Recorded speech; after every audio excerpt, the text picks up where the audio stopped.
Now let's look at policy advocacy and public awareness. What's happening when it comes to an enabling environment?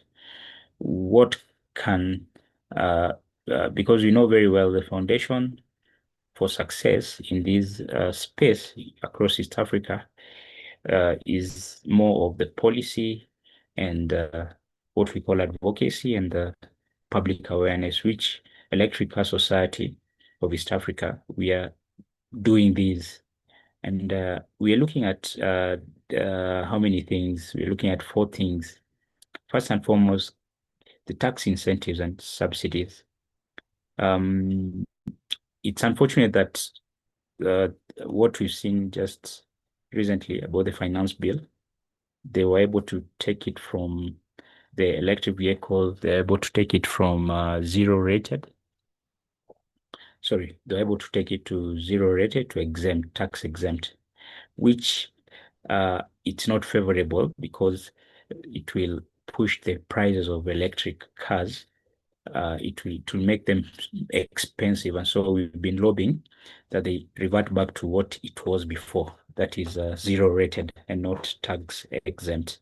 But anyway, what we're saying is in East Africa, we need to be very careful of the tax and also to incentivize the the the end user, because at the end of the day, an end user will want to purchase an electric car if it makes sense to them in terms of cost. And so this is something very important that we need to look at. Also, the regulatory standards are very important, which includes vehicle standards, the safety regulation, the charging protocols. So they have to be of they have to be to ensure that it's quality and interoperability across the region, so that if I go to Tanzania, if I go to Uganda, I'm able to use a charging station to charge my car, and that's quite important. So we have also public awareness campaigns, which we've been able to do as a society, been able to launch educational initiatives, highlighting the EV benefits, dispelling myths, and uh, highlighting success stories from early adopters. Something else is to consider is fleet conversion programs.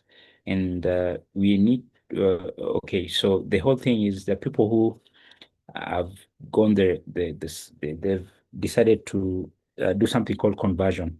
So instead of just discarding your ICE car, that is an internal combustion engine car, you convert it into an electric car, which makes sense to them. And so these are the programs that are out here that we are trying to see. Because at the end of the day, whether you're converting your car from an electric, from an internal combustion engine, or you're buying outrightly an electric car, the whole point is let's adopt to this new technology. So there's something here that we said there's a policy success story that is we've seen in Rwanda. So Rwanda, they've done zero duty policy on electric vehicles, and this is what it has done in the country. It's really enormous, because it has attracted EV companies, and it has positioned the country as a regional EV hub, and that's true. And that's why I said policy, it brings about success. If those people who supposed to make policy are able to see how it can really be of benefit, they will not play around with implementations of uh, policies. Now, when it comes to um, an ecosystem, and this is what I'll be talking mostly about, is we need to understand that for us to get this thing going, there has to be a strong electric vehicle community. Is is basically to bring about collaboration, shared learning, and collective problem solving. And so we are looking at these in three ways.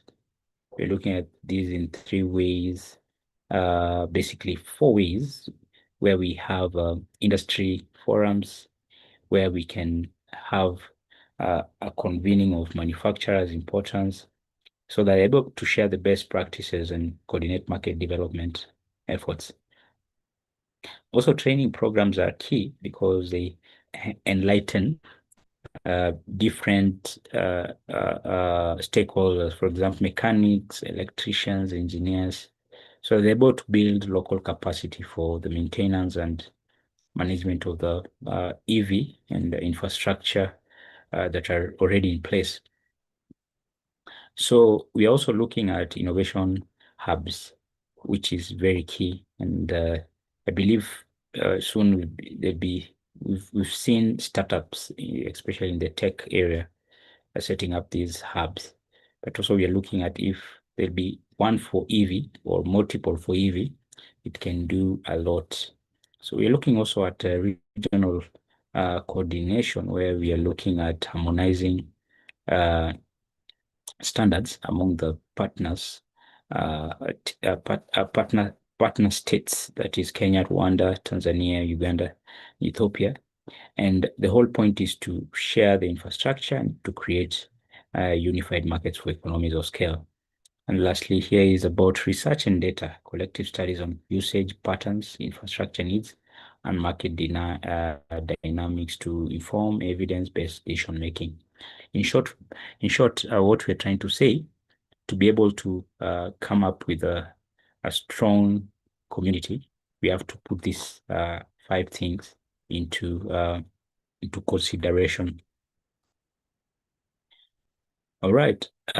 I think, okay, I don't know. Let me see. Let me just, okay, I think, so also we have innovation and investment opportunities. Sorry, I don't know whether you can see my screen well, but sorry for that. I had to just get this.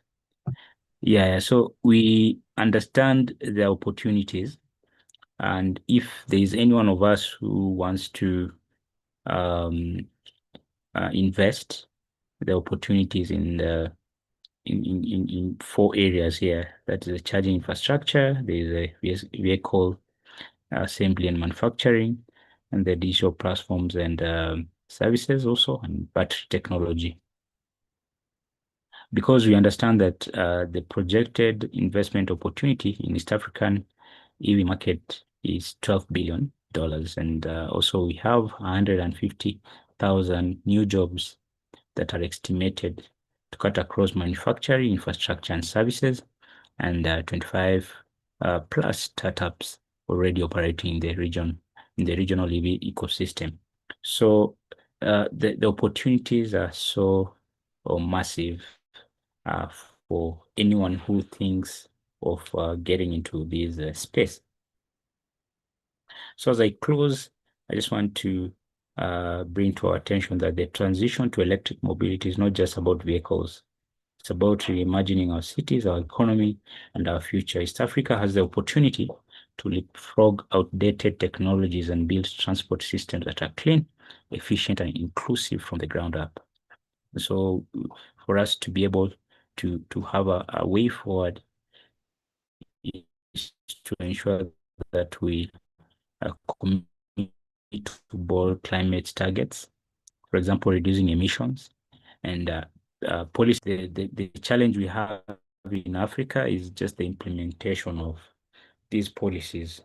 So that means that these frameworks that have already been set, we need to pay attention to them, because it's what drives the need for electric mobility. The second thing to think about is to invest in charging infrastructure, which I've just mentioned. That is key. That is the key to adoption of electric mobility. And then support local innovation ecosystems, which these ecosystems are key in ensuring that deployment of whether it's electric chargers or ensuring that we have a way to build on the local innovation systems in regard to manufacturing and assembly. This is quite important. Last but not the least, we need to educate and engage communities, because let me say one thing is we depend on this goodwill. Okay, the government already has a goodwill, but also we need to rally others, because these policies, everything has been set for the president the other day talked about the first 100,000 cars that will be imported, 100,000 they'll be duty free, and that is something worth mentioning, because such moves will get people to adopt to electric mobility. So I think simply that is it for us tonight. And I think I just want to invite questions and discussions, or any discussion, and basically on maybe what I've talked about.